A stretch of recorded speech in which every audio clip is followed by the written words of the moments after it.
رابطہ قبر والے سے کرنے کا طریقہ کیا ہے؟ امریکہ نہیں کر سکتا، لیکن سائی وال کا مسلمان کر سکتا ہے۔ سرکار طریقہ بتا کے گئے، اور اس حدیث کی سند پر ابن قیم جو ابن تیمیہ کے شاگرد کتاب الروح کے اندر انہوں نے کہا اس حدیث پر کوئی اعتراض نہ کرے اس کی سند پر۔ کیوں؟ کہتا ہے کہ اگر یہ بات کمزور ہوتی صحابہ اس پہ عمل کیوں کرتے؟ کہ ہمارے آقا صلی اللہ علیہ وسلم ارشاد فرماتے ہیں اذا مات احدکم، جب تم میں سے کوئی فوت ہو جائے، جنازہ ہو جائے، تدفین ہو جائے، پھر فرما فَلْيَقُمْ أَحَدُكُمْ عَلَى رَأْسِ قَبْرِهِ، ایک تم میں سے اس کی قبر کے سرانے کھڑا ہو جائے، کہ سر کی طرف کھڑا ہونا ہے، تدفین کے بعد کھڑا ہونا ہے، مٹی ڈال دی گئی ہے، پھر فرمایا اس قبر والے کا نام لے کے اسے بلانا ہے، اور نام لے کے ایسے نہیں بلانا سنگل، ساتھ اس کی امی کا نام بھی لینا ہے۔ مثلا ایک بندے کا نام خالد ہے، امی اس کا نام زینب ہے، تو کہنا ہے یا خالد ابن زینب، اے خالد زینب کے بیٹے۔ سرکار فرماتے ہیں جب تم پہلی بار بلاؤ گے یسمع ولا یجیب، سن تو لے گا مگر جواب نہیں دے گا۔ دوبارہ کہو یا خالد ابن زینب، سرکار فرماتے ہیں یستوی جالسا، اب قبر میں سیدھا ہو کے بیٹھ جائے گا۔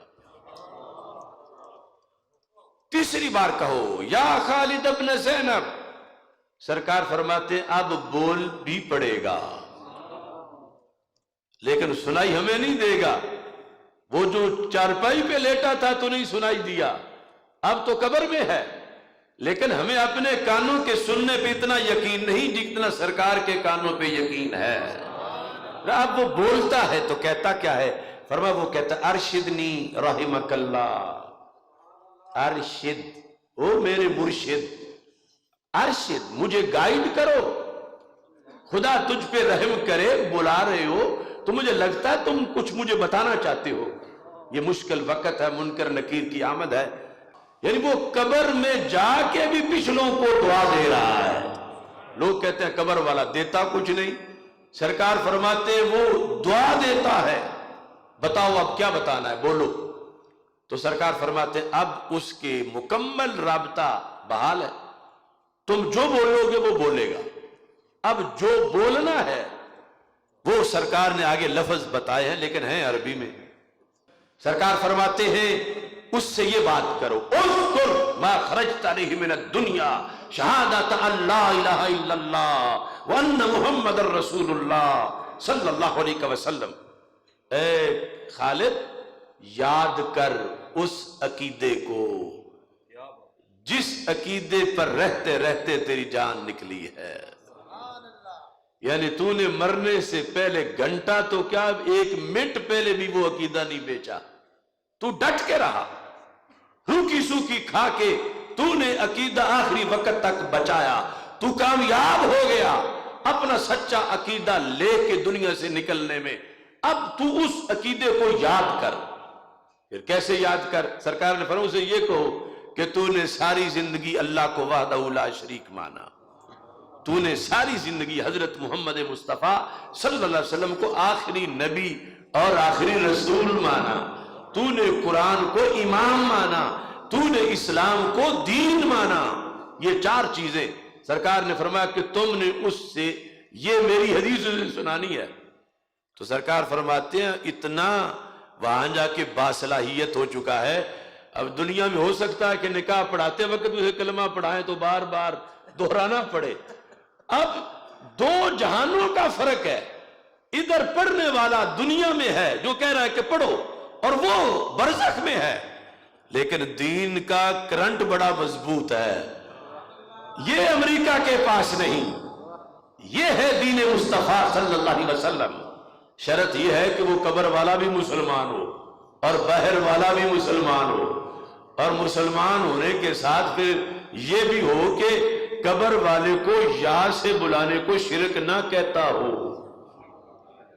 ورنہ تو یہ کہ اسے بخشواتا خود ہی نکاح توڑوا بیٹھے کہ اس نے شرکیہ جملہ بول دیا. اب وہ باہر سے بول رہا ہے، اندر سرکار فرماتے ہیں کہ وہ بولنا شروع ہو جاتا ہے، اللہ ربی اللہ ربی اللہ ربی محمد النبی صلی اللہ علیہ وسلم. اب یہ ورد کر رہا ہے اپنی کوٹھڑی میں، ادھر سے منکر نکیر آ جاتے ہیں. سرکار فرماتے ہیں جب وہ آ کے دیکھتے ہیں کہ یہاں تو پہلے ہی رونق لگی ہوئی ہے، یہ تو سوئے ہی نہیں، یہ تو بندہ جاگ ہی رہا ہے، ہم نے بٹھانا تھا آ کے اس کو، اور ہم نے آگے پھر سوال کرنے تھے، اور یہاں تو سوال جو ہم نے کرنا تھا یہ جواب خود ہی پڑھ رہا. وہ چاروں جواب مسلسل باری باری پڑھ رہا ہے. تو سرکار فرماتے ہیں کہ فرشتے پھر رب سے رابطہ کرتا، رب اس کا کیا کرنا ہے، کہ اس کا بھی امتحان کیسے ہوگا، یہ تو چوپی نہیں کر رہا. یعنی ہم پوچھیں تب جب یہ کوئی وقفہ کرے. تو سرکار فرماتے ہیں اللہ فرماتا ہے کہ اس سے پوچھنے کی ضرورت نہیں، بس اس کی قبر میں جنت کا دروازہ کھول دو.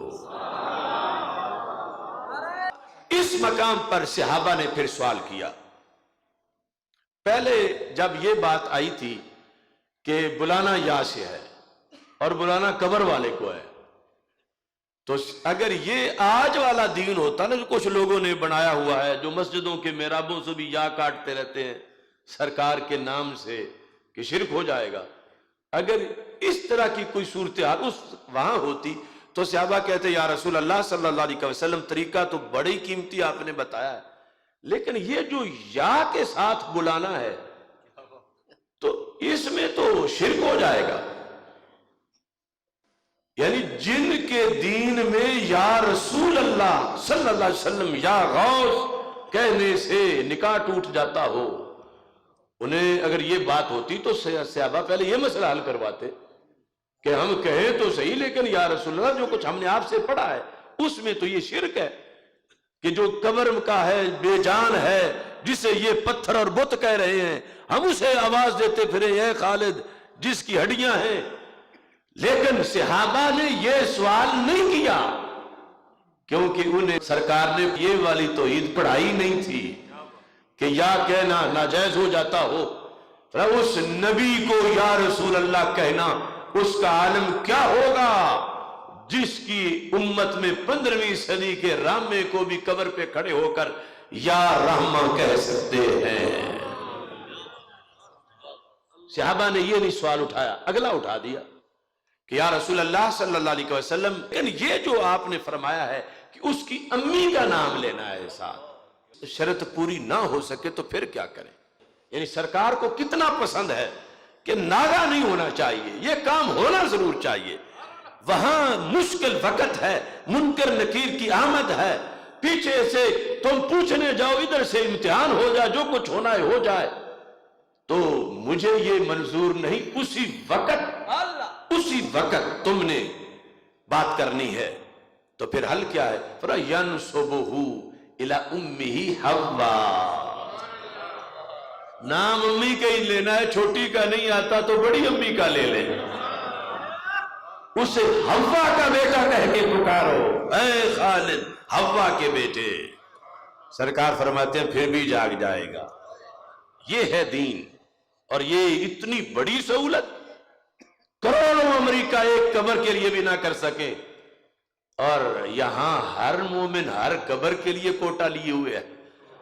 سرکار کی سنت کو اگر سامنے رکھے، شرائط پائی جائیں کہ اگلا قابل دعا ہو کہ اس کے لیے دعا کرنا جائز ہو، تو یہ کتنا، یعنی یہ اولین ہی سال ثواب ہے. اور افسوس سے آج متروک ہے، حالانکہ اس پہ کون سی مشقت ہے، صرف چند لفظ ہی ہے. ہاں مشکل بڑا ہے، کیونکہ اگر عقیدہ اجازت نہ دے تو پھر کیسے کوئی کرے. لیکن ہمارے لیے کوئی مشکل نہیں ہے، ہمارے عقیدے کے لحاظ سے تو یہ دعا یاد کرنی چاہیے.